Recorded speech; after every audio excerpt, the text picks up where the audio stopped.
자, 안녕하세요, 보살님. 네, 잘 지내셨어요, 스님? 네, 안녕하세요. 예, 그, 음, 오늘 할 거는 이제 말론가의 짧은 경입니다. 그리고 겨울동안에 잘 지내셨어요? 네, 약간 잘 살짝 지내시지 못하셨을 것 같아요. 너무 바쁘셔가지고. 살짝 좀 바쁘긴 했는데, 그래도 좀 예, 잘 보냈어요, 나름. 예. 아유, 뭐, 방학이라 해도 뭐, 어디 한번 가지도 못하고, 그지? 그냥 이렇게 또 다 보냈네요. 정말 이래 쉬는 거는 쉬는 것 같지도 않아요. 진짜 한 일주일 진짜 휴대폰을 끊어 놔놓고 어디 가든지 해야지 쉬는 거지. 이거 뭐, 계속 이렇게 하니까. 그래요. 자, 오늘 이제 할 내용이 페이지 607페이지 말론가의 짧은 경입니다. 이 말론가의 짧은 경은 굉장히 좀 뭐랄까노 좀 중요해요. 뭐가 중요한가 하면 부처님께서 그 음, 열 가지에 대해서 그 대답하지 않으신 거, 답하시지 않으신 거 있잖아요. 예, 14무기. 그게 바로 이 말론가의 그 음, 짧은 경이 바로 그 14무기에 대해서 음, 이야기를 하고 있습니다. 근데 부처님께서 대답하지 않으신 거를 여기서는 10가지만 이야기하고 있지만 또 부처님의 그 무기에 대해서 우리 앞에서 그 디가니까에서도 우리가 했죠. 디가니까의 뽀따바따경에서도 그 16가지 무기에 대해서 우리가 이야기를 했고요. 그리고 이제 지금 현재 이 마지막 니까야의 말룬가의 짧은 경에서도 이야기하지만 또 이제 또 앞으로 공부할 상류단 니까야라든지 이런 데도 또 이제 상류단 니까야 이런 데도 이제 그 14무기에 대해서 나오거든요. 음, 14무기 하면 14가지가 아니라 10가지입니다. 10가지 10십자에다가 일사자 해가지고 10가지 음, 일에 대해서 무기 말씀하시지 않은 것입니다. 자, 여기 보면 이제 그 말룬가라는 사람이 이제 말룬가의 짧은 경이 왜 중요한가 하면 여기에 또 도가살의 비유가 나오거든요. 도가살의 그래요. 비유가 바로 이 말룬가의 짧은 음, 경에서 나와요 또. 그래서 이 10가지 말룬가가 이제 그 부처님이 기수곡고덕원에 계실 때 이제 음, 어떤 생각을 하는가 봐. 내가 이 10가지 질문을 해가지고 부처님께서 여기에 대해서 답을 해주지 않으면 나는 옷을 벗고 환속을 할 거다. 라고 이제 이렇게 이제 생각을 하고 이제 부처님한테 이제 이야기를 합니다. 그 내용이 이 10가지가 뭔가 하면 세상은 영원하다. 세상은 영원하지 않다. 세상은 유한하다. 세상은 무한하다. 생명은 바로 몸이다. 몸과 생명은 다른 것이다. 열애는 사후에도 존재한다. 8번째, 열애는 사후에 존재하지 않는다. 열애는 사후에 존재하기도 하고 존재하지 않기도 한다. 10번째, 열애는 사후에 존재하는 것도 아니고 존재하지 않는 것도 아니다. 이 10가지인데 이 10가지 질문 중에 그 1번, 2번, 3번, 4번, 5번, 6번 이런 거는 한 6번째까지는 정말 사람들이 되게 궁금해하는 것일 것도 같아요. 이 세상은 영원한가 영원하지 않은가 그리고 무한한가 무한하지 않은가 이거 지금 과학자들이 계속 이거 하는 거잖아요. 우주가 끝이 있다 끝이 없다. 이 음, 사람들이 다 궁금해하는 거예요. 근데 여기에 대해서 부처님은 말씀을 하지 않으셨어요. 근데 세상은 영원하다거나 영원하지 않다. 이거는 우리가 뭐 부처님께서 말씀 안 해주셔도 우리는 알 수 있죠. 뭔가 하면 이 세상에 영원한 거는 없잖아요. 재행무상이잖아요. 그래서 이 우주조차도 성주 개공으로 해서 만들어졌다가 머물렀다가 우주가 그리고 나중에 허물어졌다가 결국에는 소멸된다라는 거 부처님께서 말씀하셨기 때문에 이런 거는 세상은 영원하다. 이런 거는 뭐 궁금하지 않은데 그 나머지 이제 뭐 세상은 유한하다, 무한하다. 이런 거는 지금 과학자들이 이 우주가 끝이 있느냐, 끝이 없느냐, 이거 지금 아직도 하고 있죠. 어떤 과학자들은 우주도 끝이 있다라고 이야기를 하고, 어떤 과학자는 아니다, 끝이 없다라고 이야기도 하기도 해요. 그리고 또 생명은 바로 몸이다. 아니다, 생명은 몸과 다른 것이다. 이제 이렇게 이야기하는 것도 있고, 뭐 열애가 사후에 존재하느냐 존재하지 않느냐 이거는 이제 크게 중요치 않은데 열애 부처님께서는 아라한이기 때문에 전부 다 소멸했죠. 소멸했기 때문에 사후에 존재하지 않는다라는 것을 우리는 알 수 있습니다. 근데 이러한 것들을 왜 궁금해하는지는 사실 저도 잘 모르겠어요. 근데 어쨌든 간에 열애는 사후에 존재하지 않는다. 영원히 소멸되고 사라져 버린다라는 것을 우리는 이미 우리가 공부한 내용만으로도 14무기에 대해서 한 몇 가지는 우리가 알 수가 있는 겁니다. 그래서 이러한 내용이 10가지 돼 가지고 내가 답안을 안 해주면 예? 나는 공부를 하지 않고 환속하리라는 내용이 610페이지 밑에서 둘, 넷, 여섯, 여덟, 10번째 줄에 보면 내가 묻는 이러한 10가지에 대해서 설명해 주시지 않으면 나는 공부 지엄을 버리고 환속하리라. 그 나오죠. 이렇게 마음을 먹고 이제 부처님한테 이제 그 질문을 해요. 10가지 질문을 합니다. 그러니까 이 부처님은 어떠한 이야기를 하는가 하면 그 굉장히 모욕합니다. 내가 너보고 언제 공부를 하라했나? 네가 언제 여기에 우리 성단에 머물러라 했나? 라고 하면서 612페이지 밑에서 둘째 줄 보면 예? 나오죠. 이 네. 쓸모없는 인간이여. 내가 너보고 머무르라 한 적도 없고 공부하라 한 적도 없는데 사정이 이와 같거늘 그대가 무엇이라고 이 뭐 환속을 하겠다 이런 이야기를 하느냐라고 꾸짖습니다. 그렇게 꾸짖고 난 다음에 바로 무슨 이야기를 하는가 하면 613페이지 보면 5번에 보면 위에서 둘, 넷, 여섯, 7번째 주면 말론가요. 예를 들면 어떤 사람이 독이 잔뜩 묻은 화살을 맞았다고 하자라고 하면서 독화살의 비유가 여기서 말론가의 짧은 경에 나오는 거예요. 그래 이 사람이 독화살을 맞았는데 바로 첫 번째 나오는 게 내게 화살을 쏜 사람이 그사테리아인지 바라문인지 바이샤인지 수더란지 그것을 알기 전까지는 내가 이 화살을 뽑지 않을 것이다. 라고 하면 그 사람은 죽고 없을 것이다. 라고 하고 그리고 또 그 화살이 긴 화살인지 석궁인지 뭐 알기 전에는 대답하지 않을 것이다.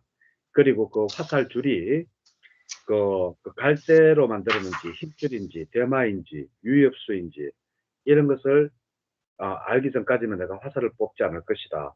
그리고 화살대가 갈대인지 기름 갈대인지 이런 것을 알기 전에는 뽑지 않을 것이다. 그리고 깃털이 뭐 독수리 깃털인지 까마귀 깃털인지 매곡 깃털인지 공작의 깃털인지 황새의 깃털인지 이것을 알기 전에는 뽑지 않을 것이다. 이렇게 하는 것은 어리석다라는 거예요. 614페이지 그 위에 쭉 설명이 나오면서 이제 말룬가여 밑에서 둘째 줄 그 사람은 그것을 알지 못하고 죽게 될 것이다. 뭐냐 하면 그러한 내가 화살을 맞았는데 그 손 화살이 누가 샀는지 그리고 그 재질은 뭔지 그것은 또 어떠한 깃털로 만들어졌는지 이런 것을 알고 난 다음에 화살을 뽑으려고 하면 그 사람은 끝내 그 답을 알지 못하고 죽어야 말 것이다 라고 하는 거예요. 이게 뭔가 하면 네가 물었는 그 10가지 대답 그것을 꼭 알고 네가 수행을 해야 되겠다라고 한다면 이미 너는 그 수행을 해가지고 해탈로 가기 전에 이미 너는 죽고 없을 거다라는 거예요. 그것을 알고자 한다면 그런 이야기를 하고 이제 어떤 이야기를 하시는가 하면 바로 뭐 세상이 615페이지 세상이 영원하다거나 영원하지 않다거나 열애는 사후에 존재하는 것도 아니고 존재하는 것도 아니고 이 10가지 설명을 해 주기 전에 나는 세존아래 청정 범행을 닦지 않으리라고 한다면 열애는 그것에 대한 설명을 하지 않을 것이므로 그 사람은 그동안에 죽어야 말 것이다 라고 이제 이야기를 하는 거죠. 예. 그래서 이제 이러한 이야기를 이제 하고 이제 그러면서 부처님이 어떤 이야기를 하시는가 하면 나는 바로 지금 여기에서 바로 태어남과 늙음과 죽음, 근심과 탄식, 육체적 고통, 정신적 고통 그리고 절망을 소멸하는 것을 가리키는 사람이지, 예? 내가 거기에 대해서 답해주는 사람이 아니라고 6번에서 이야기를 하고 있죠. 그죠? 계속 보면 이제 세상은 영원하다라고 하는 데 대해서 나는 지금 여기서 바로 태어남과 늙음, 죽음, 근심, 탄식, 육체적 고통, 정신적 고통, 절망을 소멸하는 것을 가리키는 사람이다. 그걸 설명해 주는 사람이 아니라는 거예요. 그러고 또 그 밑에 보면 세상은 유한하다. 생명은 바로 몸이다. 여기 전부 다 질문의 10가지에 대해서 바로 부처님이 하신 대답은 나는 지금 바로 여기에서 태어남과 늙음, 죽음과 근심, 탄식, 육체적 고통, 정신적 고통, 절망의 소멸을 가리키는 것을 내가 하는 일이지 니한테 그러한 답을 해주는 사람이 아니라는 거예요. 예. 그러면서 616페이지 7번에 보면 말론가요. 그러므로 내가 설명하지 않은 것은 설명하지 않았다고 그냥 그대로 그냥 호지하고 내가 설명한 것은 설명했다라고 알으라고 하는 거예요.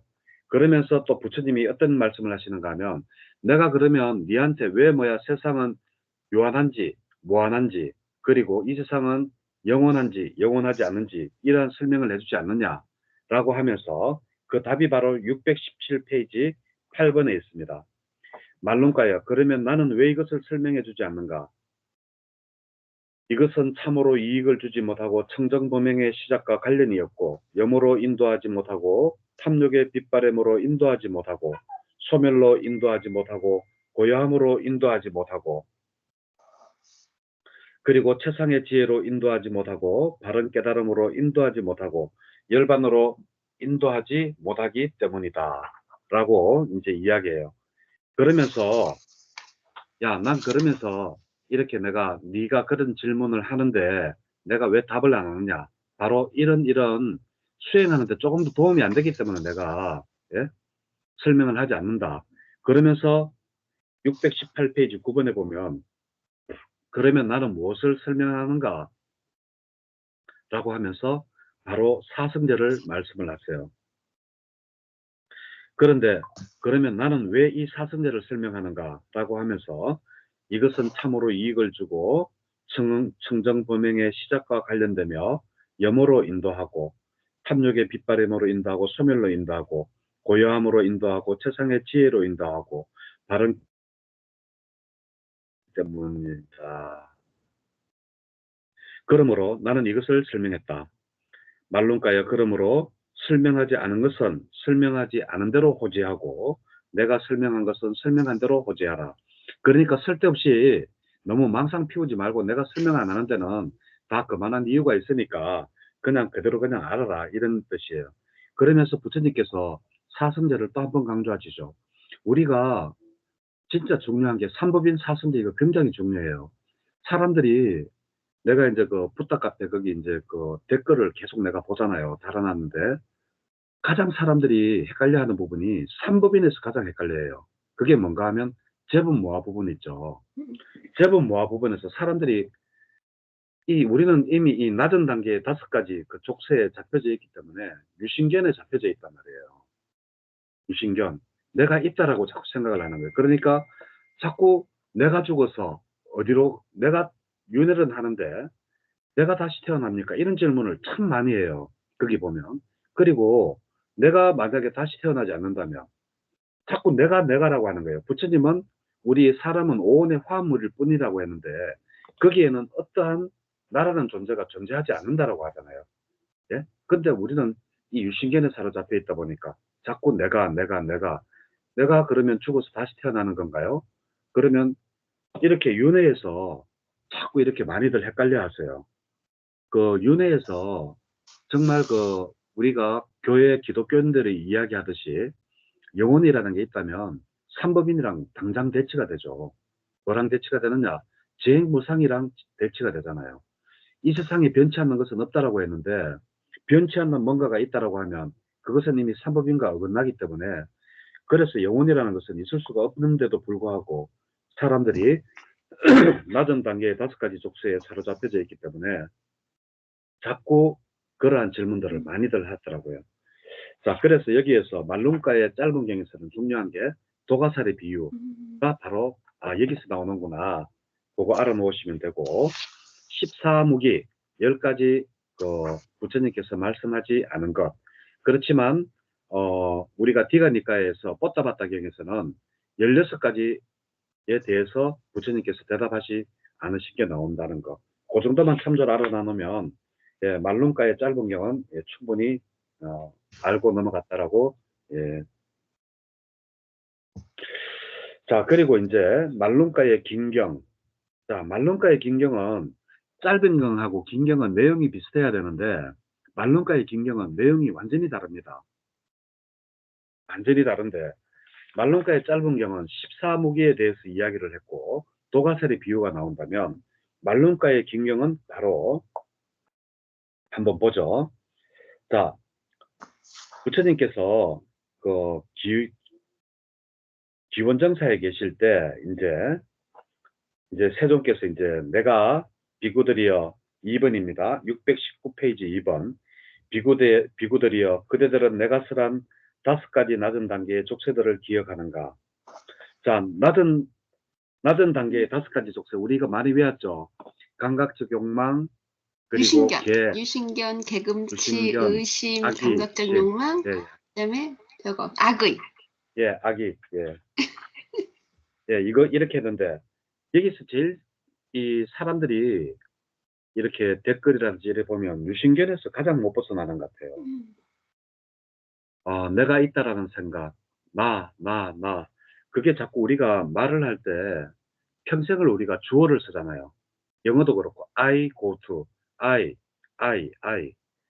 계속 이 주제를 나라고 자꾸 이야기를 하다 보니까 사람들이 진짜 내가 있는 것처럼 느끼는 거예요.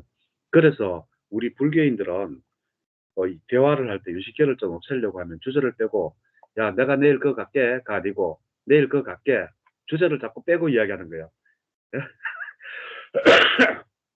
자, 내가 간다가 아니고 그냥 간다. 자, 먹자. 먹는다. 이렇게 하면 좀 덜 할 텐데 우리는 항상 대화에서 주제가 빠지면 어색해지죠.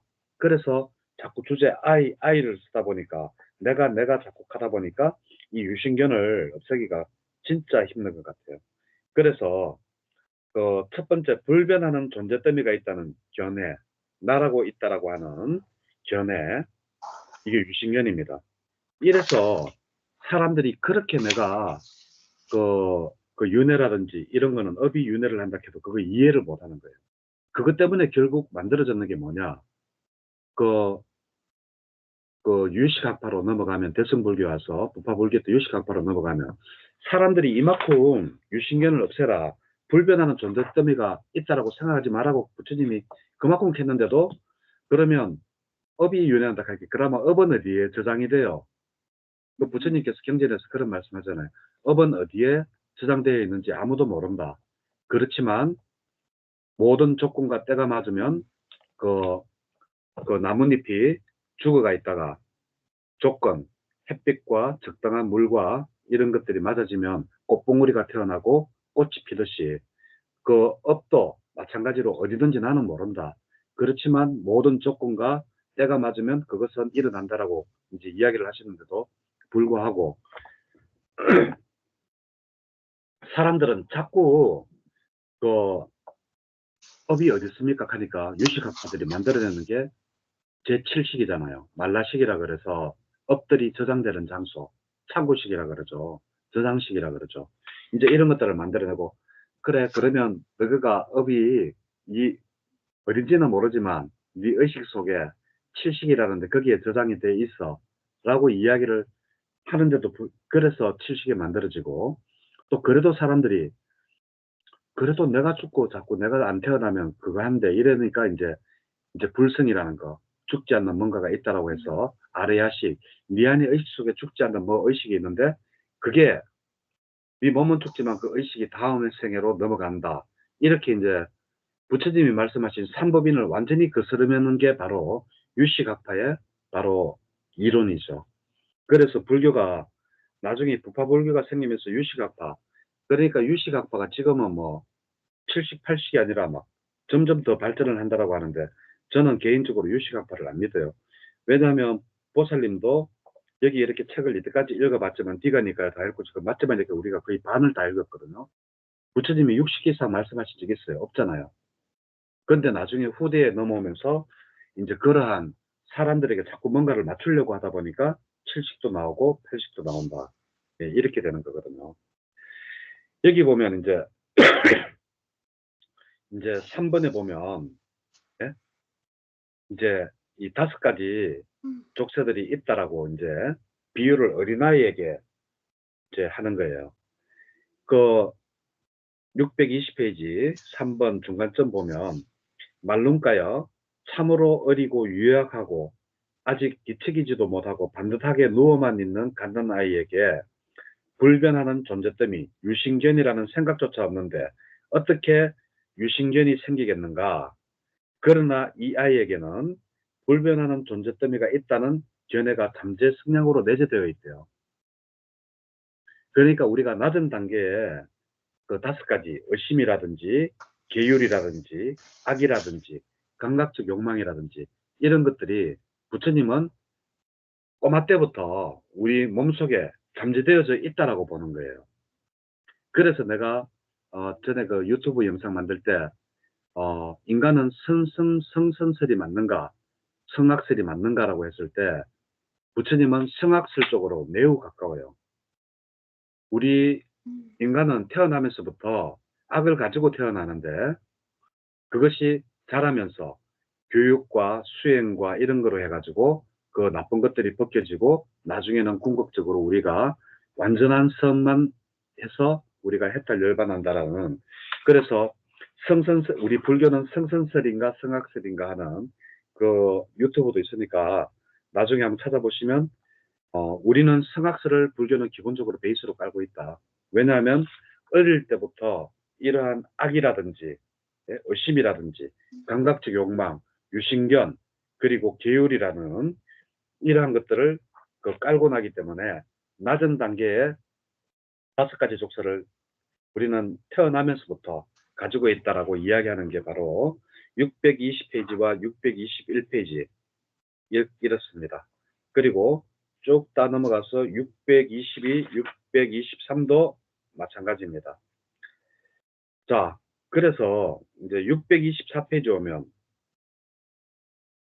안 한다요. 그래 이제 태어날 때부터 우리는 그러한 잠재 성향을 가지고 태어나는데 7번입니다. 624페이지 7번에 보면 안 한다요. 5가지 낮은 단계의 족쇄들을 제거하기 위해서 도와 도닦음이 있는 바 그 도와 도닦음을 닦으면 낮은 단계의 5가지 족쇄들을 알게 되고 보게 되고 제거하게 될 것이라는 근거는 없다라고 이야기를 해요. 뭔가 하면 수행을 하지 않고 예? 그러니까 우리가 어떠한 도와 도닦음을 하지 않고 그것을 바로 낮은 단계의 5가지 족쇄를 바로 알게 되고 보게 되고 제거하게 되는 방법은 없다는 거예요. 그러면 결과적으로는 뭐예요? 수행을 해야지만이 이 5가지 낮은 단계의 그 족쇄들을 보게 되고 알게 되고 그것을 제거할 수 있다는 이야기입니다. 그러면서 이제 어떻게 수행을 하느냐? 바로 거기에 대해서 바로 여기 이렇게 이야기를 하죠.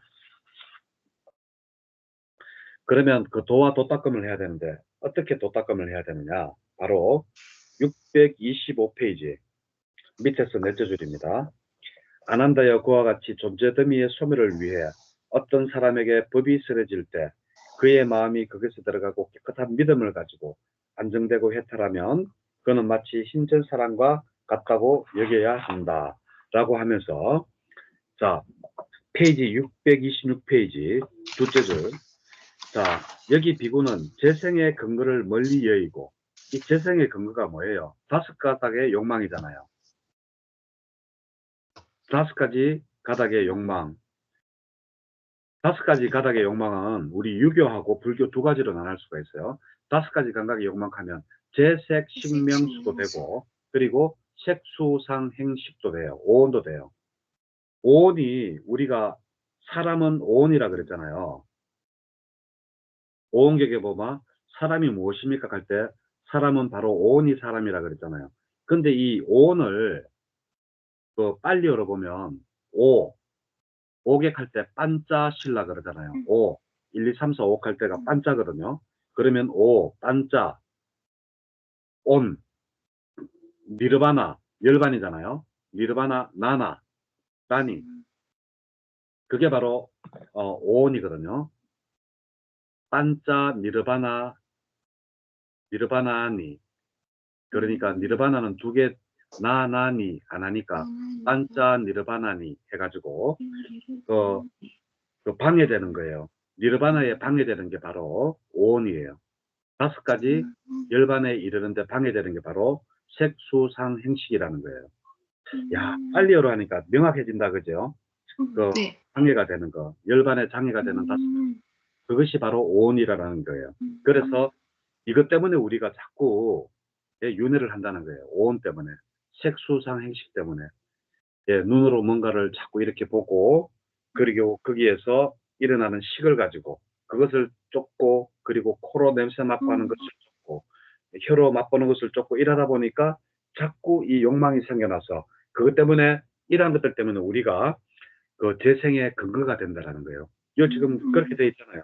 비구는 재생의 근거를 멀리 여의고, 이 재생의 근거는 뭐냐? 바로 5가지 욕망이고, 5가지 욕망은 오온이라고 하는데, 오온은 바로 반자 니르바나니 해가지고 그 열반에 이르는 방해가 되는 것. 그것이 바로 5가지 욕망이다. 그것이 바로 색수상 행식이다. 라고 하면서 그것을 설명하고 있는 게 바로 쭉 넘어와가지고 이제 626, 627까지 쭉 넘어와요. 그러면서 이것이 바로 그 5가지 낮은 단계의 그 가라앉힘이다라고 하는데 뭐냐면 바로 가장 키포인트가 재생의 근거를 놓아버리는 게 바로 해탈이라는 거예요. 그러니까 결국은 오온을 깨부수는 거, 색수상 행식 그렇잖아요. 여기 빨리어로 봐도 반자 니르바나 열반에 이르는 5가지 난이만 없으면 열반에 이르는 5가지잖아요. 근데 난이 때문에 열반에 이르는 5가지 장애가 되거든요. 그죠? 그러니까 이 오온만 없으면 바로 니르바나 열반으로 가는 거예요. 그게 바로 재생의 근거를 놓아버리는 놓아버리는 게 되거든요. 그럼 우리가 재생하지 않는다는 것은 윤회를 하지 않는다는 거잖아요. 또 윤회하지 않으면 뭐예요? 바로 열반이잖아요. 그죠? 참 재생의 근거를 멀리 여의고 여기에서 하나에서 바로 오온이 나오고 빨리어로 반자 니르바나니 아나 2개가 겹치면 길게 하거든요. 반자 니르바나니 이래 되는데 나니가 바로 장애니까 열반에 이르는 걸 장애, 방해 놓는 것 5가지가 바로 색수상 행식이다. 이것만 없으면 바로 이것을 세는 수행이 바로 도와 도닦음이라고 부처님께서 말씀을 하시죠. 그러면서 이제 뭘 해야 되겠어요? 그 5가지 장애를 없애려고 하면 바로 1, 2, 3, 4선이 나오겠죠. 그죠? 초선, 2선, 3선, 4선이라고 해요. 근데 1, 2, 3, 4선 중에서도 중요한 게 1선, 2선, 3선은 뭔가가 아주까지 그 동료가 있는 선이라 그래요. 왜? 초선은 희열과 행복이 있잖아요. 예? 행복과 그 희열이 약간 들뜸 상태죠. 그죠? 그러니까 약간 동료가 있고, 2선도 마찬가지. 삼매에 들었지만 희열과 행복이 있으니까 동료가 되는 거예요. 그렇지만 3선도 마찬가지고, 4선은 평온함이 있으니까 동료가 없죠. 그래서 1, 2, 3선은 동료가 있는 선이고 4선은 동료가 없는 선입니다. 자, 그래가지고 1, 2, 3, 4선 나오고 난 다음에 뭐죠? 또 수행하려고 하고 공무변처, 신고변처, 무수요처 이렇게 해서 이것들을 수행을 하면 거기에서 629페이지 밑에서 둘, 넷, 다섯째 줄 느낌과 인식과 심리 현상들과 아르말이라면 그것이 어떤 것이든 그 법들은 모두가 무상하고 괴로움이고 병이고 종기고 최살이고 재난이고 질병이라고 예? 그리고 결국에는 뭐하라고 바르게 관찰한다라는 게 그 629페이지 밑에서 둘, 넷, 다섯째 줄에가 나오죠. 예. 네. 그래서 이러한 수행을 했을 때만이 우리가 무상, 고, 무와 삼법인을 제대로 볼 수 있다라는 거예요. 결과적으로 수행 없이는 우리가 이걸 볼 수 없다라는 거예요. 자, 그래서 이렇게 해서 이제 5가지 낮은 단계의 족설을 푸는 것을 이야기를 합니다. 그래서 말론가의 짧은 경과 긴 경은 보통 우리가 앞에서 디가니까든지 이래 보면 긴 경과 짧은 경은 내용이 비슷하죠. 근데 이 말론가의 짧은 경과 긴 경은 완전히 달라요. 이 말론가의 짧은 경은 그 도가살의 비유를 이야기하고 13무기에 대해서 바로 야 그럴 시간 어딨어 하면서 도가살의 비유가 나오고, 이 말론가의 긴 경은 내용이 완전히 달라져서 바로 그 낮은 단계의 족쇄를 어떻게 하면 부수느냐, 바로 재성의 연결고리를 어떻게 하면 끊느냐, 그것은 바로 오온의 낮은 단계의 5가지를 끊어야 되는데 그 재성의 근거를 없애려면 그것이 바로 그 반자 니르바나니 해가지고 5가지 니르바나의 장애가 되는 것, 그것을 끊으면 되는데 그것을 끊는 방법은 1, 2, 3, 4선 공무변처, 식무변처, 무술유처 이렇게 들어가면 바로 무엇을 본다? 삼법인을 본다. 일체가 무상하고 일체가 고고, 그리고 무아라는 것도 볼 수가 있다라고 이야기를 하고 있는 게 바로 말롱따의 진경입니다. 됐죠? 자, 그리고 이제 넘어가서 밭달리경입니다. 이 밭달리경은 학습 계목에 관한 거예요. 학습 계목은 뭔가 하면 부처님이 하지 말아라고 해놨는 거 있죠. 학습 계목 안에 사바라이도 들어가고, 예? 상가디세사도 들어가고, 모든 게 다 들어가요. 그러니까 부처님이 이렇게 말씀으로서 법을 만들어 놓은 거, 우리나라로 치면 법률, 예, 법, 그게 바로 학습 계목입니다. 이 밭달리가 이제 밭달리라는 이 비구가 부처님의 학습 계목에 이제 하나에 대해서 나는 그거 못 지키겠다라고 다른 비구들한테 말을 해요. 그게 뭔가 하면 바로 먹는 일이에요. 부처님께서 632페이지 2번 비구들이여 나는 한 자리에서만 먹는다. 이게 뭔가 하면 하루에 한 끼 먹는 것만 이야기를 하는 거예요. 한 자리에서 한 끼. 예. 그래서 나는 이렇게 한 자리에서만 먹는다고 하니까 밭달리 존자가 예? 뭐라고 하는가 하면 633페이지 4번에 보면 그 부처님께서 이제 이것을 학습 계목으로 제정을 해서 야 모든 비구들은 하루에 한 끼만 먹으라는 것을 학습 계목으로 제정을 했는데 이 밭달리 존자는 제일 밑에 줄 633페이지 제일 밑에 줄 이 학습 계목을 받아 지닐 수 없다고 비구 성가에 선언을 해버리는 거예요. 아니 어떻게 사람이 한 끼만 먹고 살아? 나는 그거 못해라고 부처님이 학습 계목으로 야 이제 오늘부터 모든 비구들은 하루에 한 끼만 먹고 나머지 시간에 열심히 수행해라 이랬는데 밭달리가 나 그거 못해요 하면서 비구 성가들이 있는 데서 나 그거 못한다 응? 하면서 이제 이야기를 했는 거예요. 그래서 이 비구가 이제 안거 기간 동안에 나타나지도 못하고 왜 부처님이 켰는 거를 거부를 했기 때문에 이제 이렇게 됐는데 이제 그 부처님한테 이제 참여를 하죠. 참여를 하는데 그게 바로 635페이지 7번입니다. 밭달리 존자가 이제 세존을 찾아가서 이렇게 이야기해요. 7번에 위에서 넷째 줄 보면 세존이시여 저는 잘못을 범했습니다.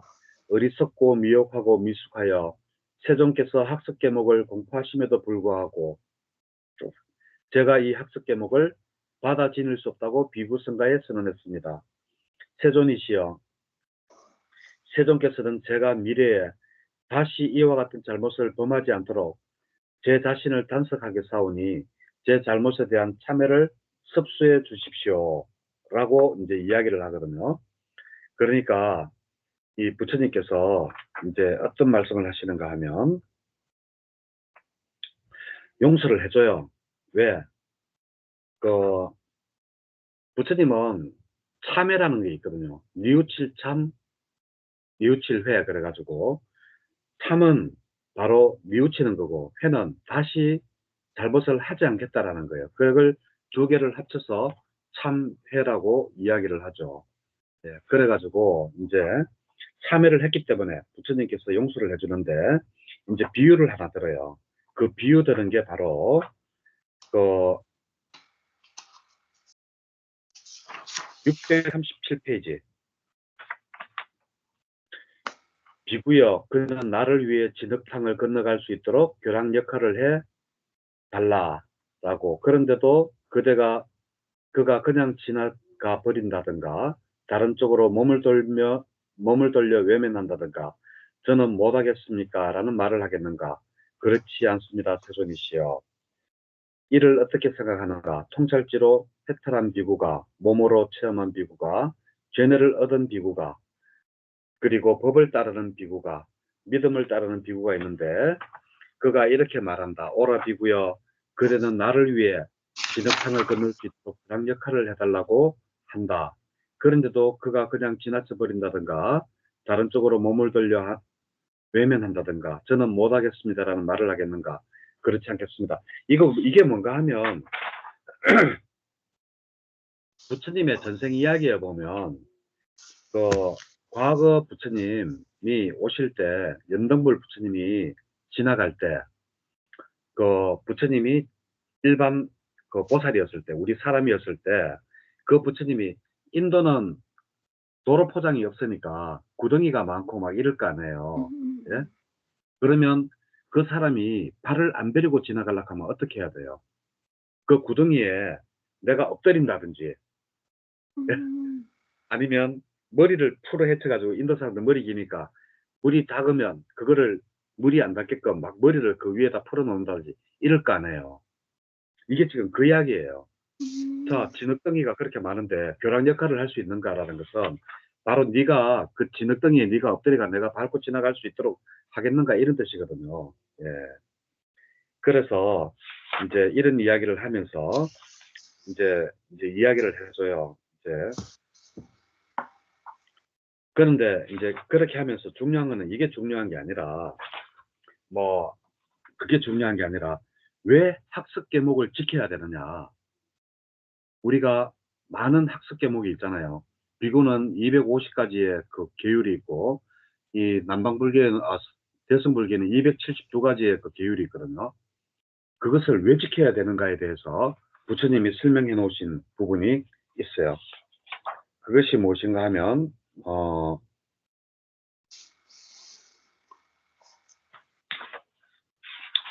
이렇게 계를 지키지 않으면 예? 어떤 일이 되면 바로 선정에 쉽게 들어가지를 못하기 때문이래요. 예. 그러면서 설명을 하시는데 641페이지 16번에 보면 그는 감각적 욕망을 완전히 떨쳐버리고 해로운 법들을 떨쳐버린 뒤 일으킨 생각까지 수축이 고찰있고 떨쳐버리면서 생긴 희열과 행복이 있는 초선을 구족하여 몸한다. 그것은 무슨 까닭인가? 맞달리여 스승의 교복에서 학습 계목을 완전하게 실천하기 때문이다. 자, 그러면 선정에 들려고 하면 학습 계목을 완전히 지켜야지만이 이 선정에 들 수 있다라는 거예요. 그래서 17번은 2선, 그리고 3선, 4선까지 이야기하고, 그리고 부처님께서 항상 말씀하시는 게 1, 2, 3, 4선 이야기하고 두 가지로 나누죠. 공우변처, 신구변처, 무수유처, 비상, 비비상처로 가는 게 한 가지가 있고, 또 하나는 삼명으로 가는 게 있죠. 예? 숙명, 천안, 누진 해가지고 이 세 가지로 가는 게 있는데, 여기서 누진으로 가는 그걸 이야기해요. 숙명, 그게 바로 숙명으로 이야기하는 게 18번, 642페이지 18번, 그리고 19번이 천안으로 가는 거, 그리고 20번이 누진으로 가는 거. 이렇게 해서 설명을 하시고 난 다음에 바로 잇따라서 사승제를 말씀하시고, 사승제 다음에 사승제를 말씀하시는 게 바로 20번, 643페이지 20번, 숙명통 다음에 바로 사승제를 말씀하시고, 그리고 21번, 바로 아란이 되는데, 이렇게 아란이 되는 것도 스승의 교법에서 학습 계목을 완전히 실천했기 때문이다. 21번, 그 제일 마지막 줄 있죠. 그럴 만큼, 예? 학습 계목이 굉장히 중요하다는 거예요. 부처님께서 학습 계목을 그냥 만든 게 아니라 학습 계목을 잘 지킬 때 쉽게 선정에 들어갈 수 있다라고 설명을 하신 겁니다. 그러니까 또 이제 이 밭달리가 또 물어요. 뭘 묻는가 하면 644페이지 제일 첫째 줄, 세존이시여 무슨 원인과 무슨 이유로 어떤 비구들에게 거듭된 훈계를 하여 대중공사를 합니까? 세존이시여 무슨 원인과 무슨 이유로 어떤 비구에게는 거듭 훈계하여 대중공사를 하지 않습니까? 이렇게 물어요. 이게 뭔가 하면 왜 어떤 비구한테는 예?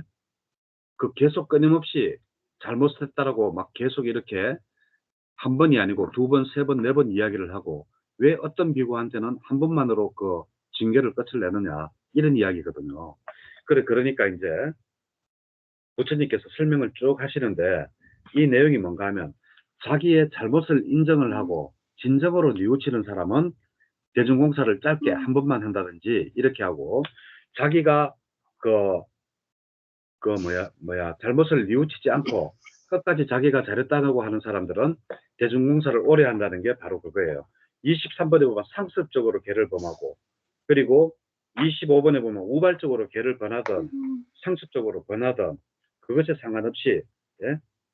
그 잘못했다라고 자기 잘못을 뉘우치는 사람은 그 짧게 대중공사를 하고 자기가 잘못을 인정하지 않고 뉘우치지 않는 사람은 길게 대중공사를 한다라는 게 바로 부처님의 답입니다. 그게 바로 페이지 644페이지부터 해서 647페이지까지. 자, 그리고 또 하나 이 사람이 또 하나 궁금한 게 있어요. 밭달리가 그러니까 또 하나 궁금한 게 있어요. 그러면 부처님께서 학습 계목을 만드시기 이전의 사람들은 쉽게 아란이 되는데 부처님이 그러면 그 학습 계목을 지금은 많이 만들었음에도 불구하고 아란이 왜 작게 나옵니까라고 이야기를 해요. 그것도 맞죠. 부처님이 깨달으시고 녹야원에 가가지고 다섯 제자를 만나서 그 다섯 제자를 아라한으로 만들 때 학습 계목이 없었단 말이에요. 학습 계목은 이제 그 천명의 그 불을 신봉하는 그 가섭 삼형제를 만나서 천명의 제자가 생겨나고 막 이러면서 이제 사람들이 많으니까 그 사람들을 통제하기 위해서 학습 계목을 만들었거든요. 네. 그래서 이러한 학습 계목을 만들지 않았을 때는 아라한이 많았는데 학습 계목을 만들고 난 다음에 왜 아라한이 더 나타나지 않느냐, 예? 이런 이야기를 하니까 이제 부처님이 그 질문하는 게 바로 647번에 29번이에요.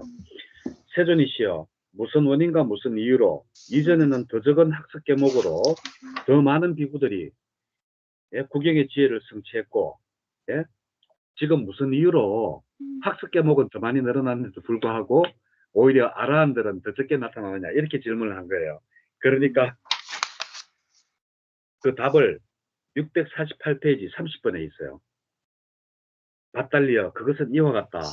중생들이 그 근기가 약하고 정법이 사라질 때는 학습 계목이 더 많고 더 적은 비구가 구경의 지혜를 성취한다. 예. 그래서 지금 우리가 많은 비구들이 선방에 다니고 하지만 그것이 물론 학습 계목도 얼마나 많아요. 272가지나 되고 그것 말고도 또 청규라 그래가지고 만들어 놓은 게 수천 가지가 되거든요. 조계종 종법에 보면 청규라 그래서 막 별스러운 것까지 다 만들어 놨어요.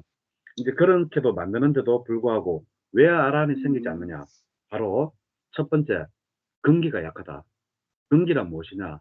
바로 내가 깨닫고야 말겠다라는 그러한 의지가 없다라는 거예요. 그리고 두 번째 정법이 사라질 때라고 해요. 지금은 정법이 사라질 때라고 부처님께서도 말씀하셨죠.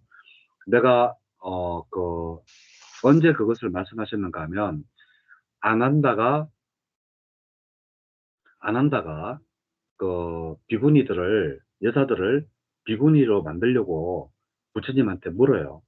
뭐라고 묻는가 하면 부처님 그러면 부처님께서 자꾸 이렇게 그 그 여자들이 부처님을 따라다니면서 우리도 출가하도록 해달라, 비구니가 되도록 해달라고 그렇게 간청을 해도 그 부처님의 그 뭐야 그 이복 엄마 마야 부인 말고 그 이모, 예?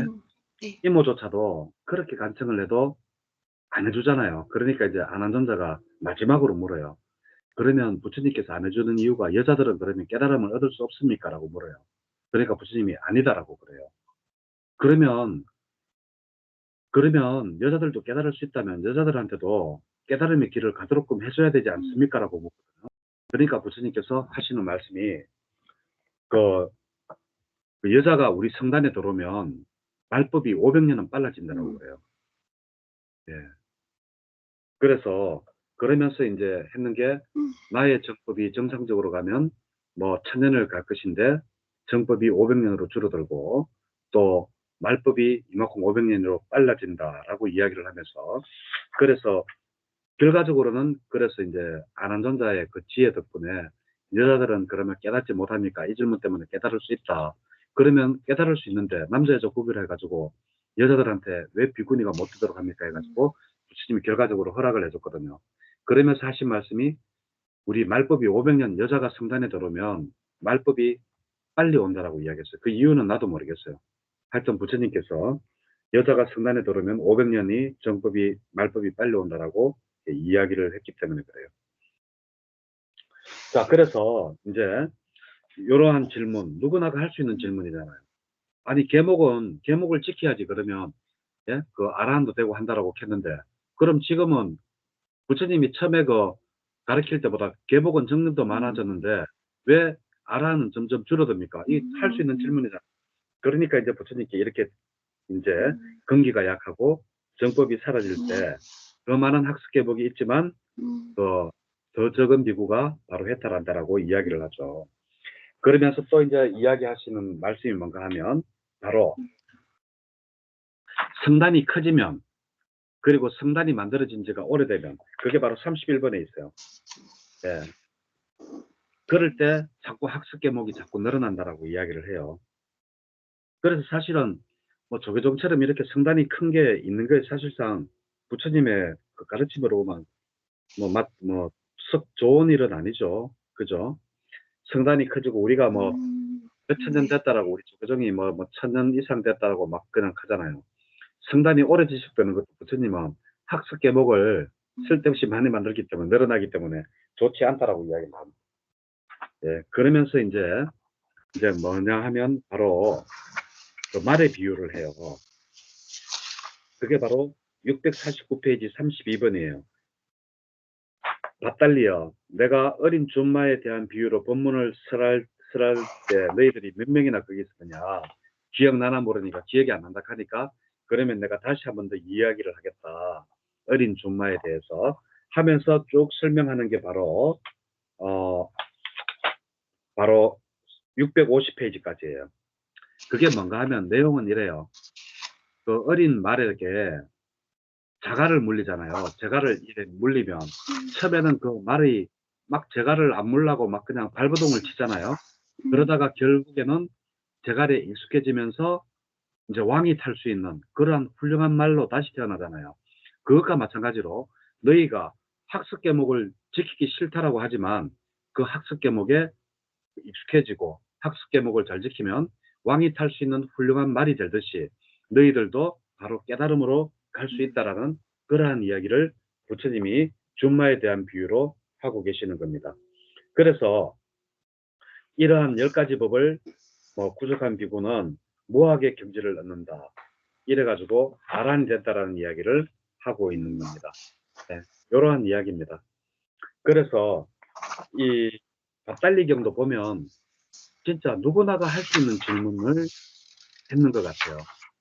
왜 학습 계목을 지켜야 되는지, 그러면 그렇게 학습 계목은 많이 늘어났는데 왜 아라는 그러면 적게 나오느냐. 그 할 수 있는 질문이잖아요. 그죠? 그래서 난 참 이 경전을 읽다 보면 옛날 사람이나 지금 사람이랑 별반 다르지가 않다라는 걸 굉장히 많이 누구나가 할 수 있는 이야기죠. 아니 학습 계목은 자꾸 늘어나는데 왜 아라는 적어지? 학습 계목을 왜 지켜야 되느냐? 네? 학습 과목을 왜 지켜야 돼요? 부처님이 했잖아요. 선정에 들기 쉽기 때문에. 학습 과목을 지켰기 때문에 선정이 쉽게 된다라고 이야기를 하잖아요. 그래서 이러한 이유 때문에 이제 하고 있다라는 게 바로 밥달리경입니다. 자, 그리고 이제 매출하기 비유경인데 이 매출하기 비유경도 어떤 내용인가 하면 바로 이런 내용이에요. 뭐 이거는 기원정사가 아니라 세종께서 안굿다라빠의 성읍에 머무실 때였어요. 여기가 어디 있는지는 나도 모르겠어요. 근데 이제 세존이 이제 혼자 탁 있을 때 이제 우다이 존자가 이제 이렇게 이제 이런 마음이 드는 거예요. 뭐가 어떤 마음이 드는가 하면 바로 655페이지에 6번 세존이시여 여기서 제가 한적한 곳에 홀로 앉아 명상하던 중에 이런 마음이 갑자기 떠올랐습니다. 참으로 세존께서는 우리들에게서 많은 괴로운 법들을 제거해 주셨다. 세존께서는 참으로 우리들에게 즐거운 법을 가져다 주셨다. 세존께서는 참으로 우리들에게 해로운 법을 제거해 주셨다. 세존께서는 우리에게 유익한 법을 가져다 주셨다라고 이제 생각이 났다라는 거예요. 그래가지고 이러한 이야기를 이제 세존께 이제 이야기를 하는 겁니다. 그러면서 이제 어떤 이야기를 하는가 하면 이제 세존을 만나가지고 이제 그런 생각이 들었기 때문에 부처님을 만나서 이제 표현을 해야 되겠죠. 그러니까 이제 655페이지에 밑에서 둘, 넷, 여섯, 일곱 번째 세존이시여 저희들은 세존에 대한 무한한 사랑과 존경과 잘못에 대한 부끄러움과 수치심을 보면서 이와 같이 적당한 때가 아닌 오후에 음식을 먹는 것을 버렸다. 자, 부처님께서는 하루에 일종씩만 하라 그랬죠. 하루에 한 번 먹어요. 아침에는 죽을 먹고 12시 넘어서는 절대 못 먹겠어요. 12시 넘어서는. 그래가지고 우리는 왜 천도제라든지 이런 거 하면 한 10시 반이나 10시에 시작해가지고 1시대가 끝나, 1시나 1시 반 때가 끝날 때까지 쭉 달아서 하잖아요. 근데 이 상자불교, 그러니까 이 뭐 스리랑카 뭐 불교라든지 우리나라에 스리랑카 노동자들이 많이 와 있잖아요. 그죠? 그래가 우리 요 앞에 스리랑카 절이 있기 때문에 거기서 이제 그 사람 죽었을 때 자기들도 천도제 비슷한 걸 해요. 예, 천도제 비슷한 걸 하는데 이제 거기 내가 초청이 돼가 한번 간 적이 있거든요.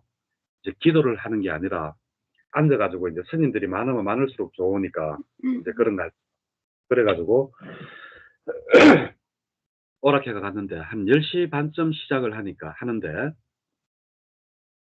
한 10시 반쯤 시작을 하는데 한 10시쯤 조금 넘어 시작했나? 11시 반 되니까 끝이 나요. 그러더니만 이 상을 펴가지고 밥을 먹는 거예요. 예? 그래가 난 이제 끝났는갑다 하고 이제 뭐 이렇게 짤찍하고 이제 밥을 먹었죠. 먹었는데 밥 다 먹고는 싹 다 치우고 다시 이제 시작해가 다시 하더라고요. 그게 뭔가 하면 상자불교 다섯 가지 오불식을 지키는 그러니까 12시 되기 전에 밥을 먹으려고 11시 반 되면 마쳤다가 또 이제 밥 먹고 난 다음에 오후에 다시 기도를 하죠. 그러니까 이제 오불식에 관해서 이제 이렇게 하고 있다라는 거. 그래서 왜 이렇게 이제 오불식을 부처님께서 하라고 했는가 하면 부처님께서는 말씀을 하지 않았지만 예? 누가 이야기를 하는가 하면 이 우다이 존자가 스스로 이야기를 해요. 657페이지 제일 윗줄에 보면 세존이시여 전에는 비구들이 지륵 같은 어두운 밤에 탁발을 다니다가 오물 구덩이에 빠지고 하수구에 떨어지고 가시덤불로 들어가서 자고 잠자는 소위로 넘어지고 이거 있을 수 있잖아요. 네, 충분히. 도둑질을 이미 했거나 꾀하고 있는 불량배들을 만나고 여인들로부터 부정하게 유혹을 받기도 했습니다.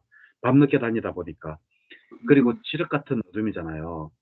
우리는 여기에 불을 안 켜도 가로등도 있고 뭐도 있어서 인도의 그 북부 지방에 진짜 가면 아주까지 농촌 되잖아요.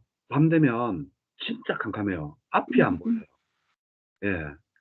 그나마 이제 내가 자는 그 호텔 부근에는 그 인근 마을에는 사람이 좀 사니까 그 주위만 불빛이 있고 나머지는 보면 인도가 땅이 되게 넓은가 봐요. 캄캄해요. 가로등도 없고 그냥 캄캄한데 야, 저기 내가 걸어가다 보면 진짜 이런 일이 생길 수도 있어요. 그래서 탁발을 다니다 보면 오물 덩어리에도 빠지고 이게 진짜 이럴 수도 있어요. 충분히 그럴 수 있을 것 그나마 달이라도 밝으면 조금 그럴 텐데 달 없는 날 같은 경우는 이런 경우가 있을 수가 있다니까요. 그래서 이제 부처님께서 이러한 위험 때문에 저녁에는 탁발하러 다니지 말아라고 하지 않았을까. 오후에만 먹어라라고 이제 이야기를 했는 것 같습니다. 자, 그러면서 이제 쭉 이제 넘어가 가지고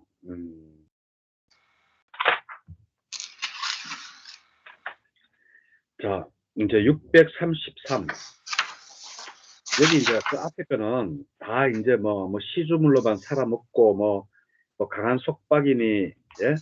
그리고 질긴 속박이니 하면서 메추라기를 이야기를 해요. 앞에 그게 메추라기 이야기하는 게 어딘가 하면 그 658페이지 8번에 보면 예를 들면 암메추라기가 썩은 넝쿨에 묶여 부상을 당하고 감금되고 죽음에 이르게 되었는데 어떤 사람이 말하기를 저 썩은 넝쿨은 저 메추라기에게 강하지 않고 허약하고 썩었고 속빈 속박에 지나지 않는다라고 하자. 이게 맞는 말이냐? 아니 그렇게 썩었으면 메추라기가 그걸 끊고 나와야죠. 못 끊고 나오기 때문에 그렇잖아요. 그죠? 자, 그것과 마찬가지로 여기 메추라기를 비유하는 게 도대체 뭔가 하면 바로 우리가 순응을 하느냐 반발을 하느냐에 따라서 순응을 하면 강하지 않은 속박이 되고 반발을 하면 그 두터운 속박, 강한 속박이 된다라고 이야기를 하고 있는 거예요. 그게 이제 쭉 다 이제 이야기를 하는데 659페이지 9번도 보면 뭐 어떤 좋은 가문의 아들들은 이것을 버리라는 내 말을 듣고 이것과 같이 한다. 이런 사소하고 하잘것없는 것까지도 세상 세종께서는 버리라고 하시는구나. 선서께서는 포기하라고 하시는구나. 라고 하면 이것은 바로 강하지 않은 속박이 되는 거예요. 왜? 순응을 했기 때문에. 부처님이 그러한 학습 계목을 많이 만들었는 것도 이해를 하면 그게 속박이 되지 않지만, 예? 왜 이런 것까지 만들어가지고 우리를 힘들게 하노? 이러면 그것은 강한 속박이 된다라는 거예요. 그것을 메추라기에 비유를 해가지고 메추라기가 끊고 나오느냐 못 끊고 나오느냐 거기에다 비유를 한 게 메추라기의 비유격입니다. 자, 그래서 여기도 보면 사람은 네 가지의 그런 내용이 뭐 두터운 속박이냐 그리고 부드러운 속박이냐 그것은 학습 계목을 잘 따르고 복종하는 사람에게는 아주 끊고 나올 수 있는 그러한 속박이 되지만 학습 계목이 되지만 그것에 대해서 반말을 하거나 왜 이런 걸 지켜야 되지 하는 사람에게는 진짜 그게 무거운 족쇄가 된다. 어차피 절에 들어서 성가에 살려고 하면 족쇄를 끊어야 되는데 자꾸 반발하지 말고 그냥 부드럽게 순응하면서 학습 계목 지키고 살아라 이런 내용이고 663페이지 13번에 보면 부다이어 이제 대화 내용이 싹 바뀌어집니다. 두터운 속박이냐 부드러운 속박이냐 메추라기를 비유해 가지고 이야기를 했다가 이제 이 세상에는 네 부류의 사람이 있대요. 그러면서 첫 번째 재생의 근거 오온이라고 해놨죠. 아까 반짜 니르바나니 해가지고 그 니르바나의 장애가 되는 거. 그 결국은 우리가 아란이 되는 것에 장애가 되는 거 오온이라고 제가 말씀을 드렸죠. 그래서 재생의 근거를 버리고 재생의 근거를 놓아버리기 위해 돌을 닦는다. 그가 재생의 근거를 버리고 재생의 근거를 놓아버리기 위해 돌을 닦을 때 재생의 근거와 관련된 기억과 사유들이 그를 압도한다. 이거 뭔가 하면 우리가 수행을 할 때 재생의 근거를 놓아버리기 위해서 수행을 할 때 재생의 근거와 관련된 우리 왜 속히 말해가지고 왜 번뇌라고 하는 것들 있잖아요. 네. 예? 번뇌라고 하는 것들이 막 끊임없이 막 올라온다 그랬잖아요. 예? 그래 이러한 번뇌들이 끊임없이 올라오는데 아이고 이게 왜 이렇게 자꾸 고정이 안 되노? 그래 이러한 번뇌들이 끊임없이 막 올라오는 이러한 것들이 바로 우리들을 압도한다라는 거예요. 그는 그들이 품고 있고 버리지 않고 제거하지 않고 끝내는 없애지 못한다. 이런 사람을 우리는 속박되어져 있다라고 하는 거예요. 그러니까 어떠한 우리가 수행할 때 재생의 근거가 되는 안리비 설신의 색성량 매축법, 그리고 거기서 나오는 느낌, 인식, 의식들을 끝내 끊지 못하는 이런 사람들을 속박되었다라고 한다. 예, 그리고 다섯 가닥의 감각적 욕망이 이러한 것들을 얽매인다. 이러한 내용입니다. 그래서 여기서도 또 이제 어떠한 걸 하는가 하면 바로 이러한 것들에서 벗어나려면 1, 2, 3, 4선 그리고 공무변처, 식물변처, 비상, 비비상처를 닦아야지 이러한 데서 재생의 근거가 돼서 우리가 물러져 나올 수 있다는 게 바로 매출하기 비유경입니다. 매출하기 비유경은 이름만 하면 사실상 학습 계목과 연관이 되어져 있는데 부처님께서 뜬금없이 대화 내용을 바꿔서 내 부류에 사람이 있다라고 하면서 재생의 근거가 되는 사람들이 있는데 이 재생의 근거는 바로 5가지 감각적 욕망, 낮은 단계를 끊지 못했기 때문이고 그것을 끊으려고 하면 1, 2, 3, 4선, 공무변처, 식물변처, 무수유처, 비상, 비비상처까지 우리가 수행을 해야지만이 끊을 수 있다라고 이야기를 하면서 이 경이 끝이 납니다. 자, 수고하셨습니다. 정신없죠, 그죠? 잠도 오고. 오늘 많이 하셨나 봐요, 스님. 아니요, 이제, 오늘 이렇게 4개 했어요. 4개 경전했어요. 근데 부처님은 진짜 너무 말을 많이 하셔서 오히려 더 헷갈려요. 짧게 핵심만 팍 집으면 오히려 더 헷갈리는데 너무 말씀을 많이 하셔서 오히려 더 헷갈린다니까요. 그러니까 책을 읽을 때 핵심을 알고 제가 이렇게 하는 거는 책을 다 안 읽잖아요. 그렇지만 책을 이제 읽어보시면 핵심만 이걸 알고 읽으면 쉽단 말이에요. 예, 그래서 그렇게 제가 도와드리는 거지 제가 이걸 설명을 전부 다 하는 것은 아닙니다. 예. 자, 오늘은 여기까지 할게요. 네, 스님 네, 고맙습니다. 네, 수고하셨습니다.